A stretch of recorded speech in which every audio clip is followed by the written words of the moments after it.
Hi, everyone. I'm Julia, and I'm here to talk about the 2025 GMAT Ultimate Study Guide. So, there has been some changes to the exam in the last couple of years, and so we have updated some of our Ultimate Study Guide tips with TTP, and I'm going to talk you through them. And then we will have some time for questions at the end. But if you have any questions in the meantime, just pop them in there and we will address them as we can. Perfect. So I'm going to go ahead and get started if that's fine with everyone. And like I said, just let me know if you have any questions. So, here is the first thing that I think you should consider. Before you worry too much about the exam, keep in mind that you want to get your application ideas ready. And there's a few reasons for this. Applications are slow. Um, so there's a lot of information, and looking up the score ranges for your schools and stuff, that's obviously the first thing that people think of.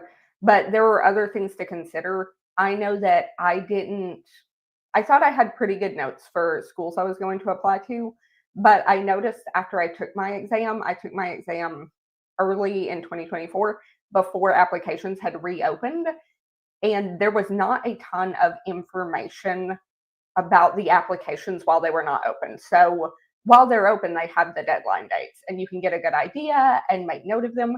But when they're closed, they don't really give you information on the prompts for the most part, or information on the deadline dates or when they'll be open or anything like that. And so take down everything, even if you're not applying until the next round, because when applications are closed, that information is just not very available. Also, letters of recommendation take a while. And so you want to give people way more than the amount of time you think they'll need, because you do not want to be stressed out at the end. And there is nothing that you can do for your own letters of recommendation. You are a little bit relying on people to get the letters in for you, and people are busy. And of course, you can do free consultations with admissions consultants. That's super valuable. A lot of them are happy to talk to you and give you an idea of what they can do for you, like what schools you could target depending on your plan, your GPA, like your work experience. And then before you even have a test score, they could give you an idea of what kind of test score you would need to maybe get into some of the programs that you are looking at. So don't wait until after you have started prepping for the GMAT really intensely, or you've gotten your score to start looking at applications, because the sooner the better. There is a lot of information to process. And it's just a good idea as well to realize that applications take a long time to do. The essays take a while. So giving yourself a heads up on some of the prompts is just very valuable.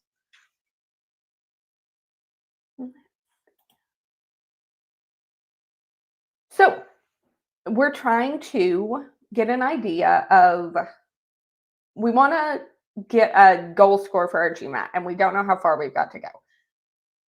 Taking a mock, and you do get 2 for free, super valuable way to get a baseline score so you can see the distance between where you're at and where you're trying to be.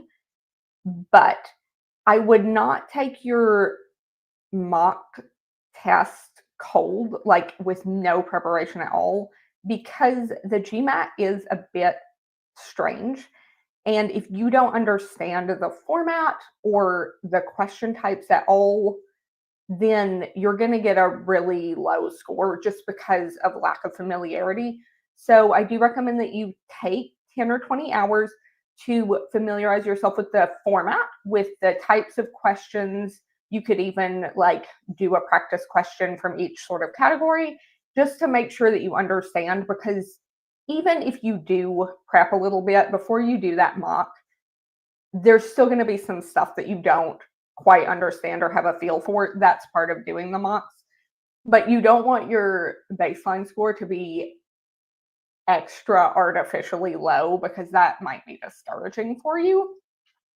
But once you put in 10 or 20 hours, watch some tutorials and read up on the MBA website about some of the stuff to keep in mind for the exam, get an idea for the timing, then you can go ahead, take your mock, get a baseline score, and get an idea of what resources you'll need.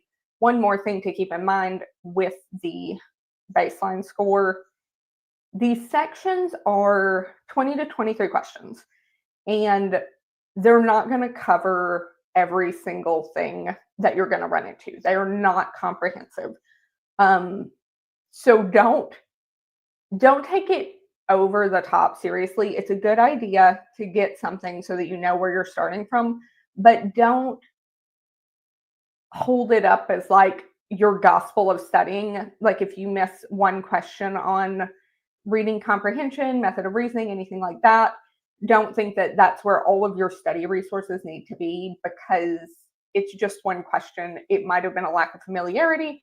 It's indicative that you should perhaps prepare a little bit more on that. And similarly, if you get all of your permutations questions right, it doesn't mean that you don't need to glance over the notes on that at all. It's just, it could have been a little bit of luck. It could have been skill. It doesn't hurt to brush up on everything. It's really just to give yourself an idea of where to spend your energy and perhaps what sections you're going to need to devote the most energy to. I think that's a better way to look at it. Also, using these mocks, that's really great. You can also, in addition to the mock, do some diagnostic tests with test prep companies. I know that the TTP one is free, and sometimes those are designed a little bit more comprehensively. So they will hand pick questions, whereas the mocks just randomly generate questions, which is accurate to the exam. They will select a question based on your difficulty. Like if you did well on the last question, it was medium, they'll pick a random hard question, but the sample size might not be as balanced as some of the diagnostic tests. But I know that the TTP one is free. I think that there are other ones that you can take for free that are a little bit more hand-picked so that they cover the topics more evenly, and that might further inform how you spend your study time.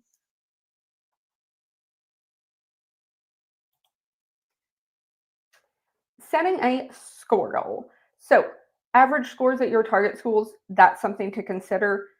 If the other aspects of your profile are a little more competitive, then perhaps I would not aim for the low end. I mean, if you're setting your dream score goal, but if your other aspects of your profile are perhaps a bit more overrepresented, then you might aim a little bit higher on the range that they give for their incoming class profile. That's really how I would start with my preparation. And you can always tweak your score goal as you go through the process. Talking to an admissions consultant might help you as well. But looking at the averages and looking at the ranges will kind of give you an idea of who's getting into the programs that you're interested in. And then you, of course, know the other aspects of your profile and can maybe estimate with the help of someone or on your own how competitive that will make you and how much that might offset some score stuff. But that gives you an idea of how far you have to go. Another important consideration here is how much preparation do you even want to do? Because that is, you don't want to overextend yourself, right? You want to come at it from an informed perspective. Like if you're applying for an application that you think is going to open in like 3 or 4 months, then that might inform how you plan your studying differently than if you're applying in 2 years. How much preparation you want to do is a consideration, and the more preparation that you do, the more accurate your idea of how much energy you've still got left to prepare will be. There are 2 phases of GMAT prep. Here's how it works. You take your mock, you get your baseline score, And then you probably don't take another mock until the end. Sometimes people do, but I don't think that that's the best way to use them because you take your mock to get an idea of your baseline, and then you have to learn the material that's on the test. And that takes the bulk of the time. So if you take another mock before you're through, then you might get asked questions on topics you haven't covered. If you haven't covered very much DI, like multi-source reasoning or anything, and you don't have any strategies for that, and the questions come up, well, you can't expect yourself to do super well on those. And that is just kind of a waste of the mock. Like, it won't help you see from the end of your learning phase what you need to go back and brush up on because you already know that you haven't covered those topics. So I would do one mock up front and then save the other 5 and do those in the last 6 or so weeks before you're planning to take the exam. And that way, how I did it was I would do one on a Saturday and I would spend the following week reviewing everything that I had missed, everything that I had gotten correct, anything that I thought I was good on until I was in the test, and then I did not feel as confident on. That way, you can kind of, from an informed perspective, after you've already looked through everything once, see where your real weak areas are. That's what I think is the most efficient, most helpful way to use your mocks.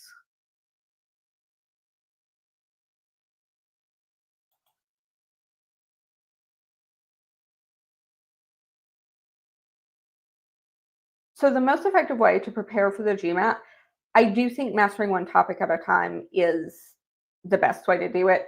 And you want to, this says start with basic topics. You want to start with the foundations before you try to do more complex stuff because the foundational stuff will come into play later, whereas the more complex topics don't necessarily play off of each other in the same way. You want the most practice at the basics. And so, for instance, in critical reasoning, the first thing that I would do, well, the first thing I would do is learn how to identify the parts of an argument. The second thing I would do is work on identifying assumptions. So, get to a point where you can easily pick out conclusions and supporting evidence. And then the first type of question I would work on is identifying assumptions because assumptions play a huge role in the other parts or the other types of critical reasoning questions. You're going to want the most practice on those. And math is the same way. You know, you want to get your properties of numbers down before you worry about more complex stuff, because if you don't have that stuff down, then it's going to be much more difficult and much less intuitive for you to do more complex quant topics. I also am a big fan of practicing untimed until you can get your accuracy really high. I'm talking like 90, 100%. Because if you can't answer the question right, then it's unreasonable to expect yourself to answer it right within the time limits. If you can at least answer it right, you can get more quick at answering it. But if you worry about doing your practice timed, then you're not going to get more accurate. The timing is just, it lets you off the hook, basically. You'll hit your 2 minutes and you'll be like, well, I don't have to worry about like powering through and getting this correct. I already hit my time limit. You want to get past that. You want to be able to work through the whole problem, power through when things get tough, and then later with more practice, you will get quicker at answering questions. But you have got to be able to be accurate when timing isn't an issue if you expect to be accurate when timing is an issue.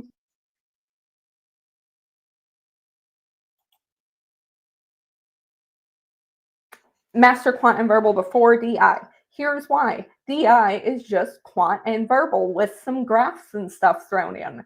So if you get all your quant down and you get all your verbal down and then you move to DI, you will still have a bit of a learning curve, but the skills are the same. You just have to learn how to apply them perhaps a slightly different way. I know that a lot of two-part analysis critical reasoning questions will ask you to do two things instead of one. They might ask you to find an assumption and, identify a potential conclusion or something. Those are the same skills you've already learned. It's better to have already learned them. If you try to jump into data insights too soon, then again, you're going to be struggling for the wrong reasons. It's better to have a decent foundation on quant and verbal first. You will probably run into some data sufficiency alongside quant, especially because in the old version of the test, that was how it was. But I would keep an eye on the types of data sufficiency questions that you work on because they don't use as many of what I would say the straight math data sufficiency questions on the new version as they did on the old. And so definitely check the tags when you're looking at questions if you're not using just like a organized study plan, because some of the old ones might be training you up on stuff that you won't necessarily run into so much. But a lot of the data sufficiency questions are kind of similar, and then there's more verbal stuff thrown in there.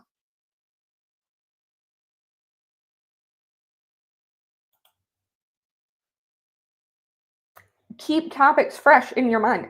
I studied for 9 or 10 months before I took my test. That is a long time.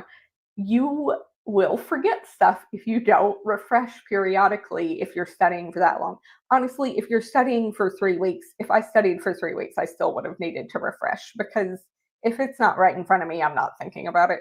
And so if you build in some mixed sets, especially later on, that cover all the topics that you've done, or say the last handful of topics, then you can kind of keep things fresh on your mind and you won't atrophy the older topics that you learned that you spent a bunch of time on. You just happen to learn them well before you took your exam. The mocks will also help you identify these sorts of gaps. I know that I went back through before I took my exam and did like a speed run of all the topics because it was kind of a fluke. I just scheduled it like a month out before when I was pretty close to done. And then I kind of finished things up a little bit earlier than I thought. And so I had an extra month. And so I just went through and like read back through my study plan and did a couple practice problems at every level just to see how I was retaining things. And for the most part, pretty well. But there was a handful of things, especially stuff that doesn't come up so much in tandem with other topics later on, that I did need a refresher on. So definitely build in some review of mixed sets in particular, which is like quant, verbal, and DI if you're at that point. And notice any areas of lingering weakness. So sometimes there will be a facet of a topic that you just can't get, but it's such a small facet. And so you kind of work through and then you forget about it until it comes back up again. You don't want that to be on your exam. So going back through, checking an error tracker for sure, if you have something like that, which I do recommend keeping, then you can not let any of those things slip through the cracks. And if you like to create your own flashcards, you are more than welcome to. I'm a big handwriting advocate. I like to write things out by hand. I think it helps me learn in a different way. I don't even necessarily read over my handwritten notes so much. What I get out of it is writing them down in the first place. So that might be a good way to use the flashcards. You can also do digital if you don't care about handwriting. People do learn differently. Speaking of error tracking, track your errors because there probably will be some patterns. My biggest thing was I tend to kind of rush through things and miss keywords. So I had a lot of careless mistakes early on for sure that I just needed to like chill out and take my time And yes, I know now that like you do have to practice untimed, but sometimes when you're starting out, it's a little bit difficult to keep that front of mind and you feel the pressure of the test even when you're not on a strict time schedule. So you kind of have to break out of that pattern. But identify patterns in your errors because that will help you more efficiently overcome them, kind of track what you're doing and not waste a bunch of time reviewing things that you've already got down. But if, for instance, you're like me and you tend to read through things too quickly and make careless errors, at least having a log of errors that shows that will remind you to take a deep breath and just take your time and focus on getting it right and not on the clock. Improve your performance efficiently, I do think is a good way to put it. Mixed practice. So this is where you mix up your questions. You're not going to have as much of this in the beginning because you're not going to know that many topics, but definitely later on, I recommend mixed practice because that's going to prepare you a little more accurately for the test. Even though the sections are segregated, you will have to do all of the sections at once. And so the mixed sets can help you kind of get into the track of switching between topics. And that's very helpful. And it's also a little bit quicker to review that way. So being surprised is a big part of the GMAT. A lot of it is looking at the question and deciding what you're going to do quickly.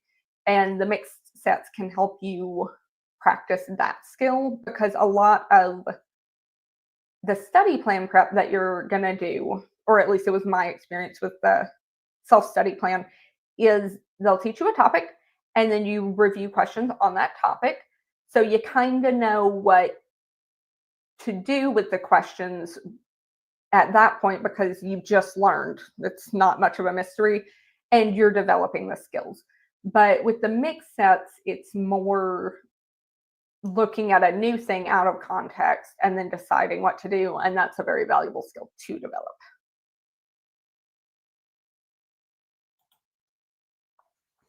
All right, so you're through your learning phase and you're in the practice test phase.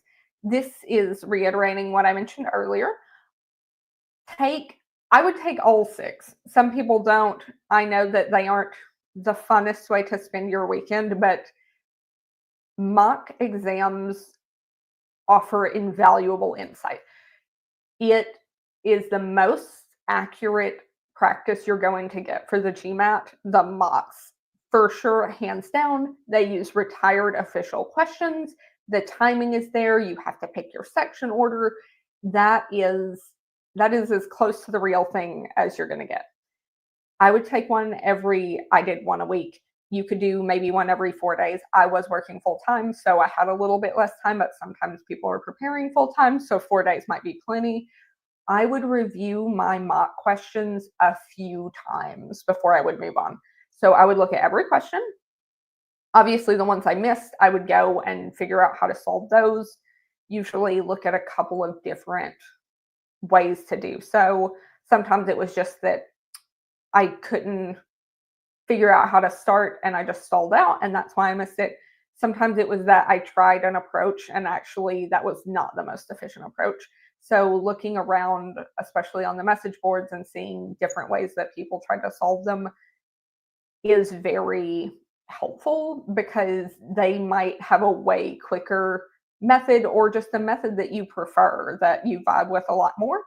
And that all adds up to time savings and stress savings. Even if it takes the same amount of time, but you just like the method that you learned more, that's still helpful.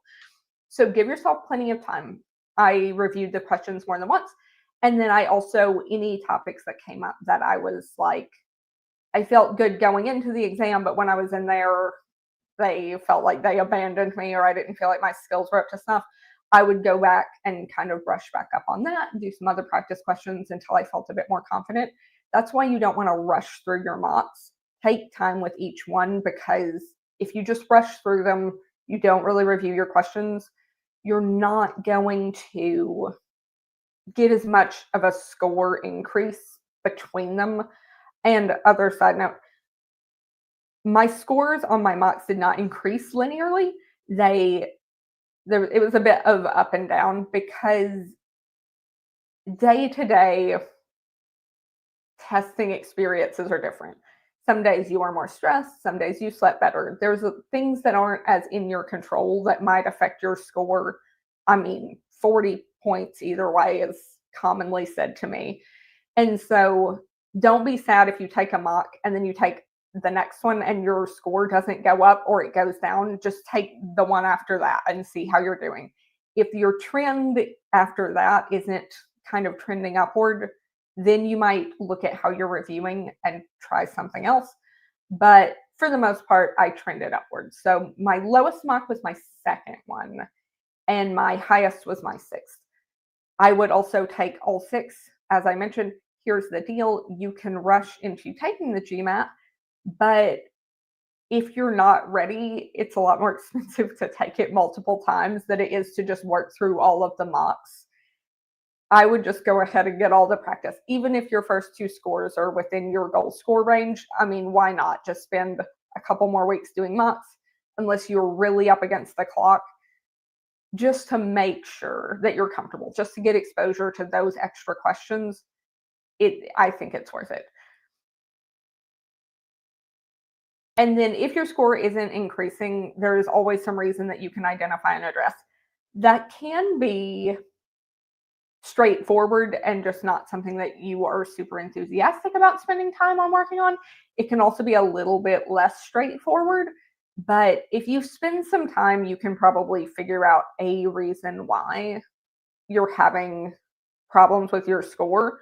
If you are really struggling and you just don't know what's going on, I would look at your untimed accuracy for sure. If it's not really, really high, then I would probably go back and just drill some more fixed sets of practice questions until you can get it higher on the topic that you're looking at. You can also look at time management trends. That's kind of a big thing, and another reason to take all of the mocks. It can, if you get if you get sucked into the vortex of a question and you spend 5 minutes on it, like it only takes one of those to kind of mess up your whole time management. So the mocks do offer a chance to practice your time management, and that's another really valuable thing that they can do for you. And just noticing patterns on that. It will, after the mocks and after the real exam, though you cannot review those questions, it will show you how long you spent on questions and if you got them right, and then like a graph of time pressure. And that can be insightful because especially if you're running out of time at the end, I definitely had some that were like that where I did not have enough time for the last three questions. And of course, I did not do well on them because I was just anxious and it was not going well. And I was just trying to get through the section. So you can kind of notice that and then remember that you do need to check on your time periodically and make sure that you're managing it as evenly as possible.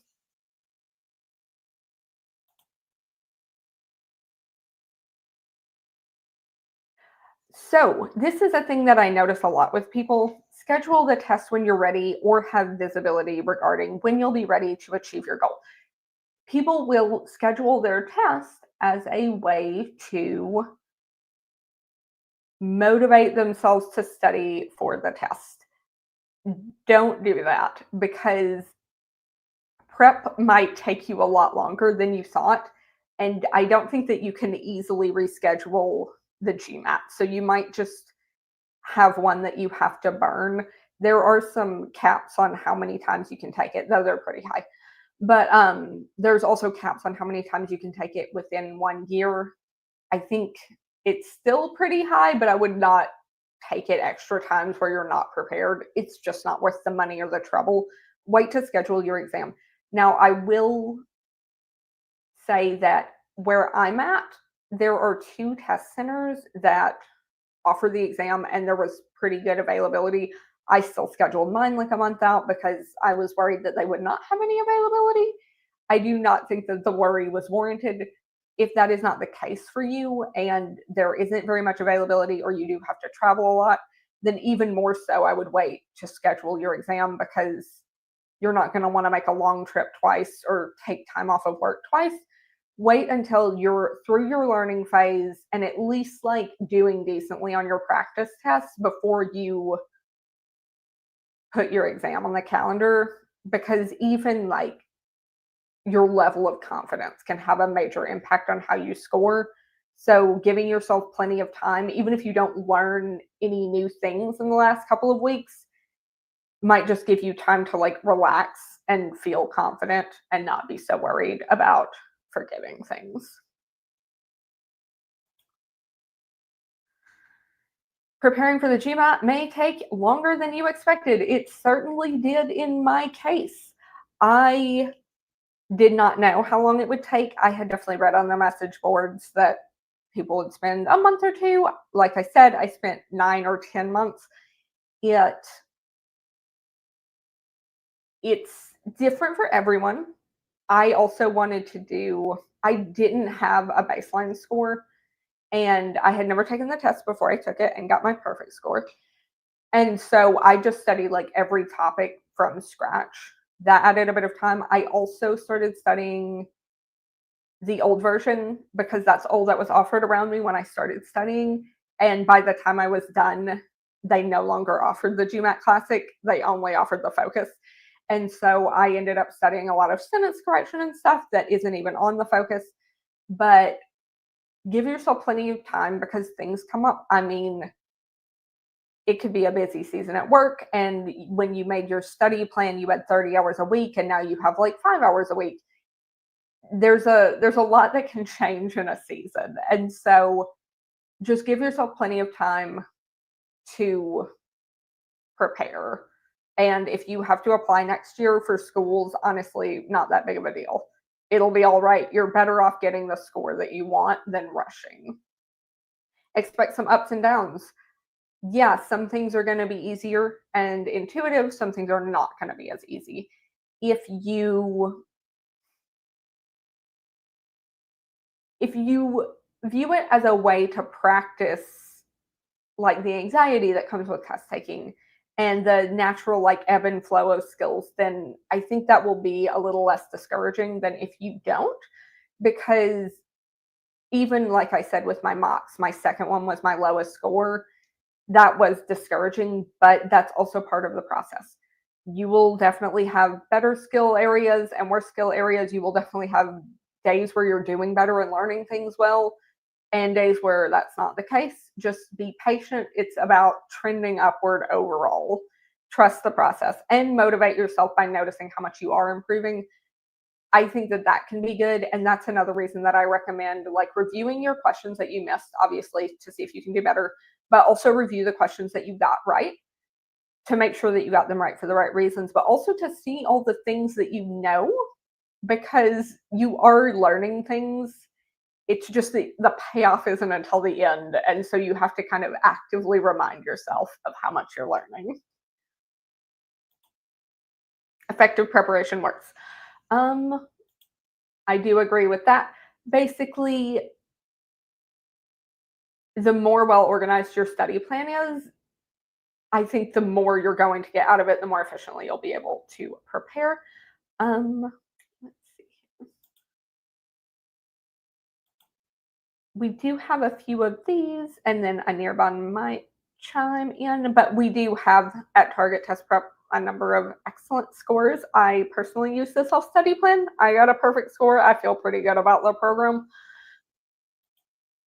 And here are some other high scores. And then, let's see. I am also going to look through the questions, so bear with me.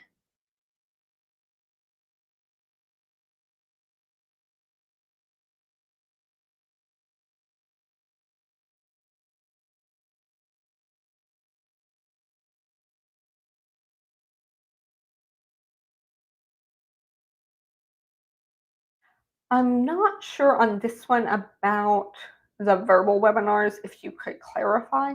I do actually do a couple verbal webinars, and I do answer on GMAT Club some verbal questions so that people can kind of see my process. Also, I just think it's fun. But if you would clarify on that. On this one, can I crack the GMAT in 2 to 3 months with 40-hour work week? It is tricky to tell you because I don't know where you're at right now, and I don't know what you've done. Ostensibly, I would say I did about 15 to 20 hours of studying while I was working full time. Some weeks I did more, some weeks I did less. You might be able to do it if you're reasonably close to your goal score or you've been preparing for a while. I would get a baseline score and go from there. Um, and then kind of see, but you'll be the best judge of your progress once you kind of get into a rhythm of learning things and checking. I'm scared of the quant section. What to do? Okay, that's not uncommon. Um, but the only way out is through, basically. So if you were if you're worried about any section, and obviously quant very popular to intimidate people, you're probably just like not prepared. So have faith that as you become more familiar with it, you will feel a little bit less anxious. You might never feel not anxious, but you will feel better. And view your nerves as an invitation to work on that section. There is a lot to the GMAT quant. It covers a lot of topics, and that can be intimidating for sure. But just, work through them and do your best. And as you learn more, I feel like your anxiety will lessen. What are the key aspects we should keep in our minds while taking the real test? I'm facing a lot of test anxiety. Okay, so test anxiety can be a good thing. It can be motivating. Um, I had a fair amount of test anxiety. That is why I typically over prepare for things to help at least feel like when I go in, I've done all that I can. That helps me a little bit. I'm also a big fan of keep an eye on your physiological symptoms of stress because there are some quick things that you can do in the test if you're feeling like not great. Just, better posture or taking a minute to, one that I would do is take a minute when you're calm and like count how many breaths that you do in 60 seconds. And that's your calm breathing rate. And then during the test, if you're not feeling calm, you can be like, oh, well, when I'm calm, I breathe whatever, 6 times in a minute. And then do that. And sometimes you can kind of reverse engineer your own calm by like changing your physiological state. And that can be really helpful. It also does not take a lot of time and you can do it while working. So it's great for the exam to just take a moment, notice how you feel, interrupt it a little bit if you're all tensed up, and then you can maybe calm down and finish the section. DI seems to be very time consuming. What prep sources do you recommend we use?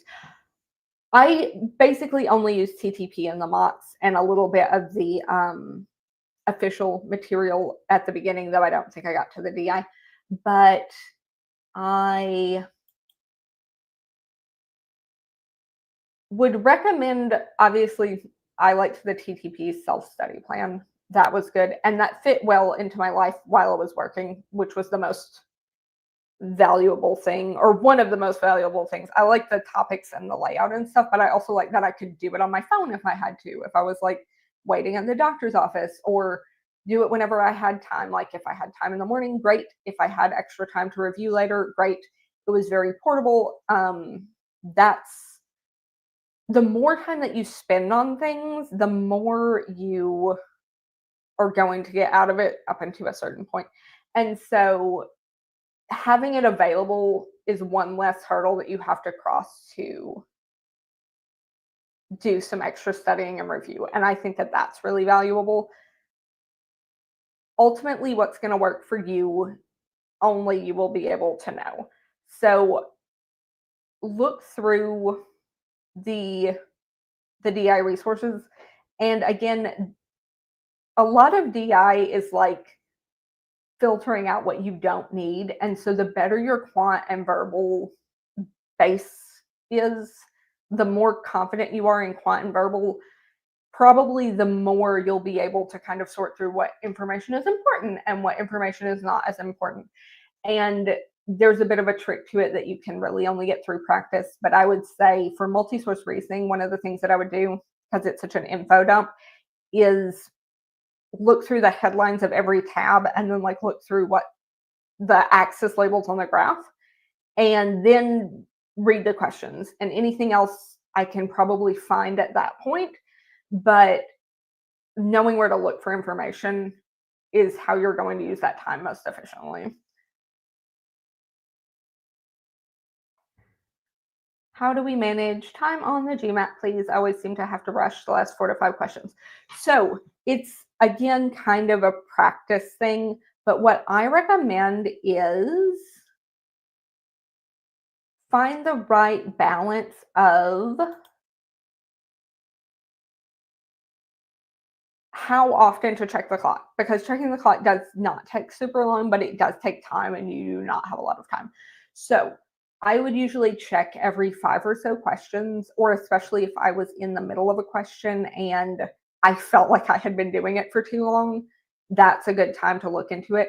But I would usually say like 2-ish minutes a question, right? So if I have 10 questions down and I'm 20 minutes in, I'm doing great. If I have 10 questions down and I'm 25 minutes in, I need to speed up a little bit.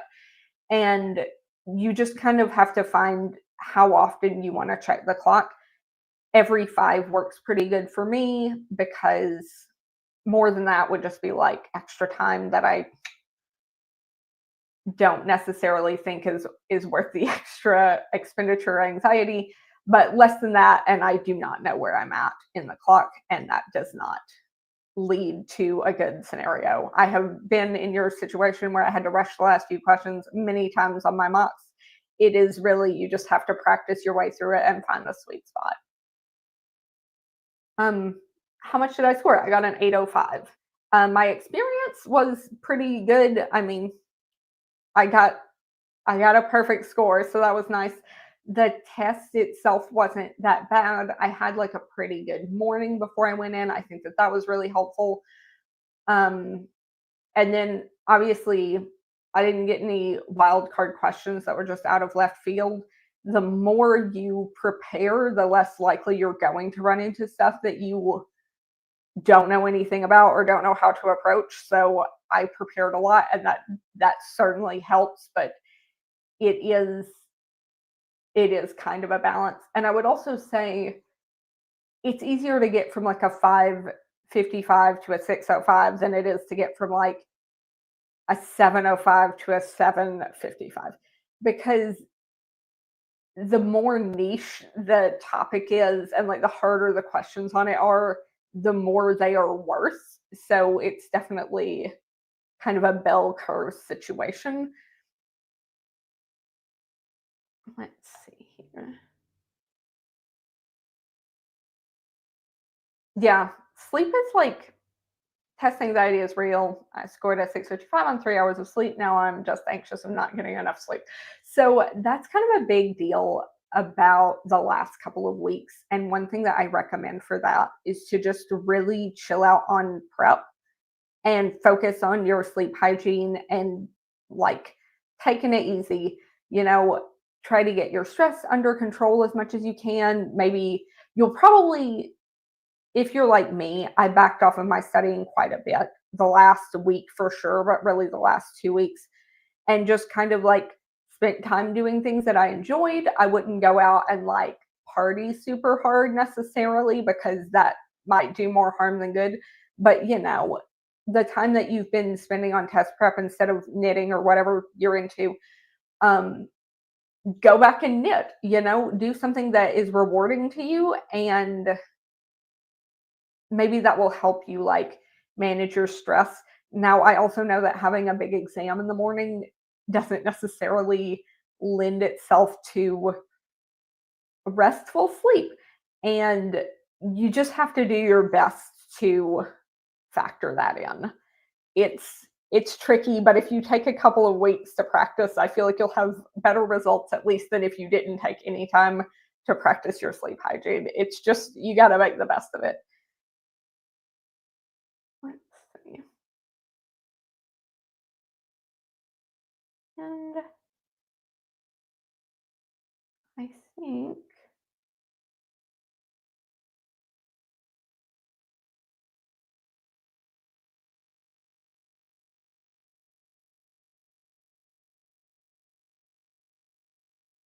that's most of what I see on the questions.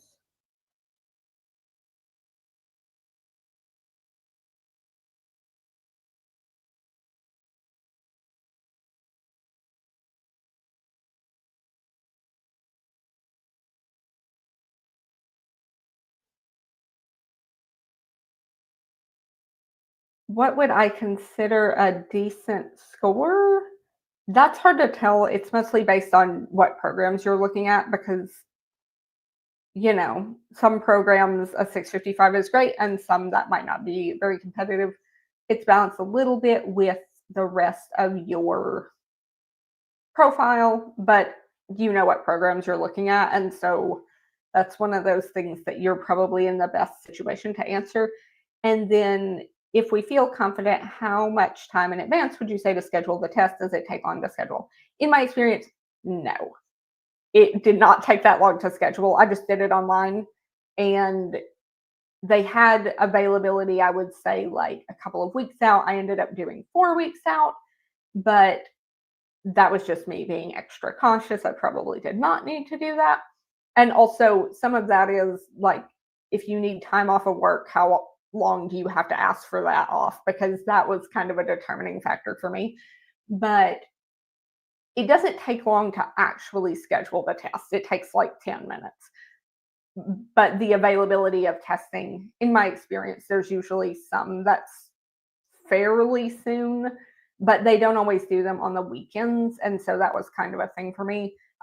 You can always check what availability they have and not pick a day or check out, but that way at least you can see how far out you would have to do it. Let's see.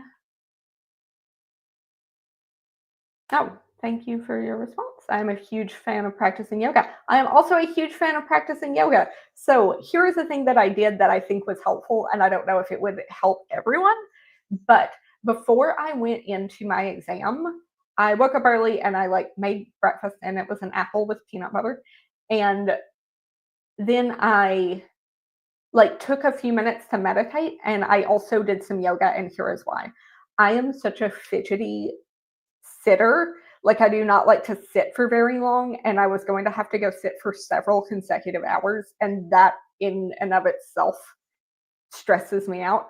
So I did some yoga before I went in for my exam, like 10 minutes, not that much. And I feel like that helped me not be so like, when can I get out of here? And so if you have 10 minutes before you have to leave and leave plenty early, but I definitely recommend taking a minute to like stretch on your floor because you're going to have to sit for a while. And like I said, physiological symptoms of anxiety will feed into psychological symptoms of anxiety. So sometimes just like resetting with your posture and stuff can help you a little bit to avoid that. In which order in terms of section should you take the exam? I did DI, then quant, then verbal. Here is why. DI covers quant and verbal, and I thought it would function as a warm up, and it worked really well for me. It depends on your energy ebbs and flows and your personal preference, because if like you save your quant until the end, but it's your worst subject, that might not work out well for you because you're going to be tired. Like you're going to be tired an hour and a half into like a 2-hour exam. And so I did verbal at the end because that's my easiest section. And because it's easier for me to like read things and parse them than it is for me to like write out equations. But I also didn't want to start with quant because I wanted to have a bit of a warm up. And so I did my quant in the middle. That worked out great. But I would recommend another reason to take all 6 mocks is that you can do the sections in all the orders that way and see how you do.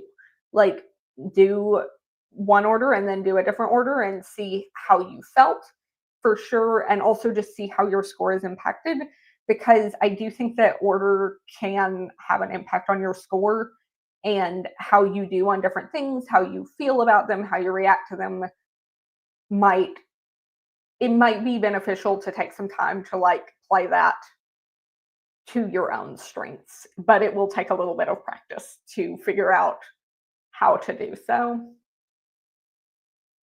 Let's see.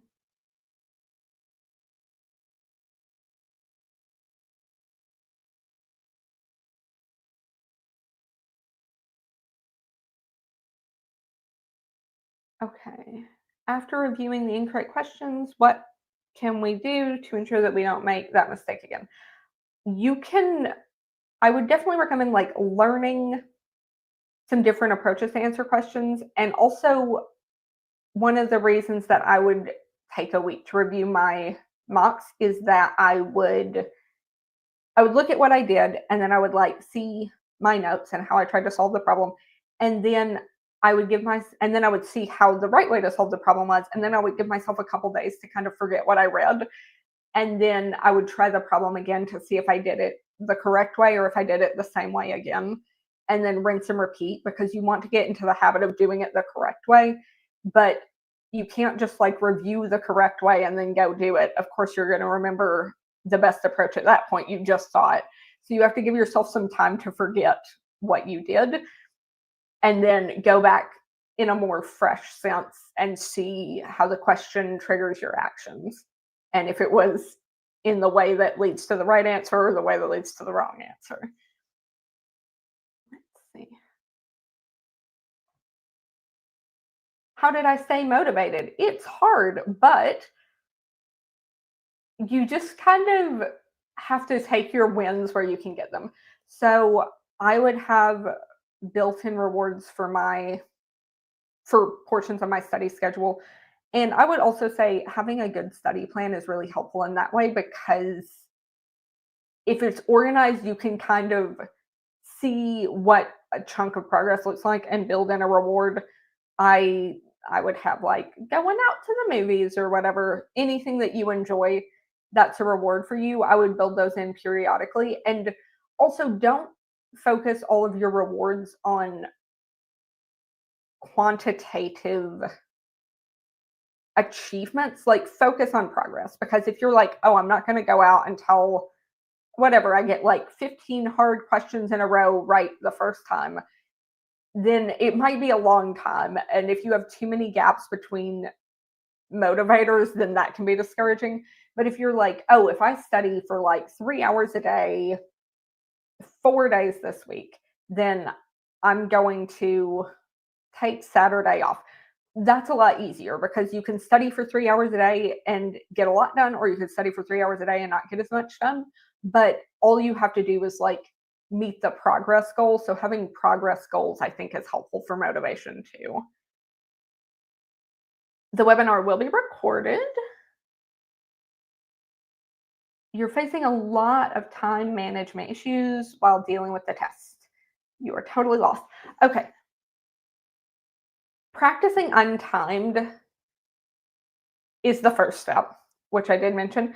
And then basically what I had to do for my time management was just like keep practicing until I was quicker. I do tend to get distracted or like really invested in questions and spend a lot of time on them. And so one of the nice things about the mocks is that it makes you guess. Like, you cannot do that. And so learn when to call it and bookmark it, and you can revisit it at the end if you have time. I would say about 60 seconds in. Like, if you're working on a problem and you're 60 seconds in and you don't see yourself getting to the answer, then pick to the best of your ability, bookmark it, like come back at the end. And that way you're not like sinking a bunch of time into a question that you're not maybe gonna get right. And you can come back later. A lot of times, if you come back later, you'll be seeing it from a different perspective. Like you'll be coming off of a different question, and that might help you see how to approach it. So that can be helpful. But also, either way, like it's better to save up your time for questions you have a shot at than it is to spend a bunch of time on a question that like you're not going to get anywhere with. And I definitely think in data insights that's a big deal because sometimes it's just so overwhelming the amount of information that they throw at you that just knowing when to be like, hey, this one is not happening right now. I will come back and revisit and practice guessing. That is a good skill to get the closer you get to test day. Hi, Julia. I am planning to take the exam at the end of March and I am not at all confident on quant session. Do you think I would have enough time to improve on the quant skills to get a decent score? Yes, I do think that you could improve quite a bit in 2.5 months. It will take some dedication. I tend to like to look at studying in periods of time of studying. So like I always tell people I prep for like 9 months, but really I prep for like 500 or 600 hours. And I don't necessarily, again, think that that's going to be required for everyone, but that way you can kind of see, because week to week, how much time you have to spend, how much time where you're like in a good position to learn new things, because that requires you to be at your best. Like you want to do it in the morning if that's when you're doing your best thinking, then you might have to wake up a couple hours before work or however it works. If you do better in the evenings, then you're going to have to carve out time in your evenings. So how much good quality study time do you have would be a better determinant. And then, like I said, practice some quant questions untimed and see if you can get pretty good accuracy and then work on cutting down your time. Also, I really did not want to take the test twice. And that was a reason that I prepared for so long up front. But before I went into the exam, I was like, you know what?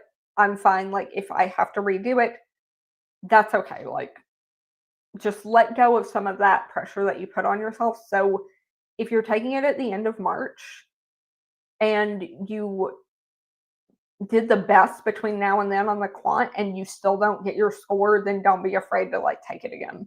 You have plenty of time before first round applications are due. So,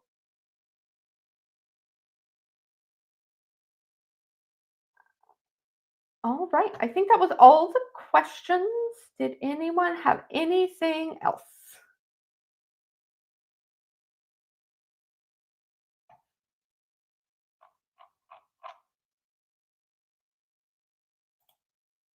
And then we did just launch TTP GMAT on demand, which is like a video course where you can see people explaining things. So that can be really helpful depending on how you learn, for sure, to just like listen to people talk through things. People love to watch me talk through things. So I hope that it's helpful, but something to consider.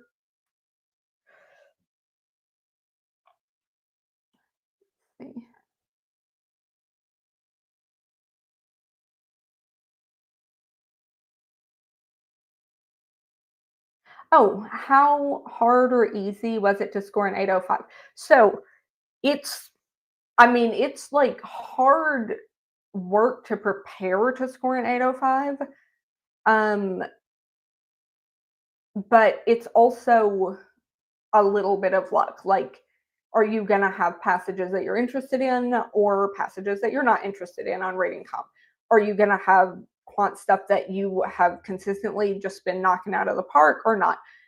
I finished my quant section on my mock. I don't think I finished any of my quant sections like very early at all. On my actual test, I finished it like significantly early. And it was just, that's kind of how it goes. It's also a bit of like mindset, like you don't know how you're going to feel on the day. So I took the ACT when I was in high school and I took it one time and it's like a 4-hour exam and I went in feeling okay. And like during the 4-hour exam, I was like getting sick, So by the end of it, I was all like congested and sad. And you just don't know if that's going to happen. Like, you don't know if you're going to be actively developing a cold, like while you're sitting there. Like, you don't know how you're going to sleep the night before. So there are some things that you can do. There's a lot that's in your control, and there's a little bit that's out of your control. And so you could definitely score an 805, but it does take a little bit of luck and a lot of preparation, I would say.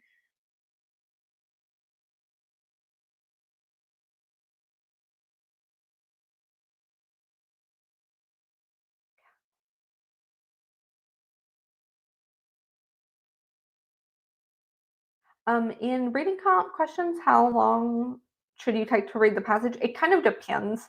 I would say you should take as long as it takes to get like a decent understanding, but you should not take so long that like you're obsessively focusing on all the details, because you will have the passage there.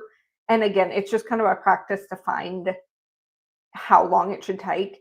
I would definitely say that the first question of any RC passage is going to be your biggest time expenditure in verbal, because that's the one that you have to read the passage on. But yeah, get an idea for reading quickly, but getting a decent comprehension, and also not being too hung up on details. The more you read, the better your reading comprehension will be. So the practice is reading. I also was reading like New York Times articles for practice when I was preparing for my test, just like one or two a day, not that many, just to kind of help me read things and get the gist of them quickly at the level that the GMAT writing is at. All right. Okay. Any other questions or comments or concerns?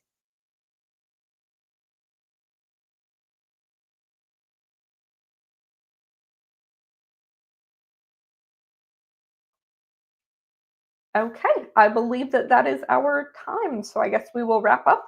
I'm super glad you all got to come and hang out with me, and I'm glad I got to answer your questions. Definitely reach out to me. I am on GMAT Club, and you can follow my posts about the 805. A lot of people reach out to me from that. I am also on Reddit, and those are probably the things that I check the most. But you can also email me. I have a TTP email. And if you have any questions, I am always happy to talk to people and let you know what I think about whatever issues you have going on, or get you guidance to someone who might be better equipped to help you. Thank you so much.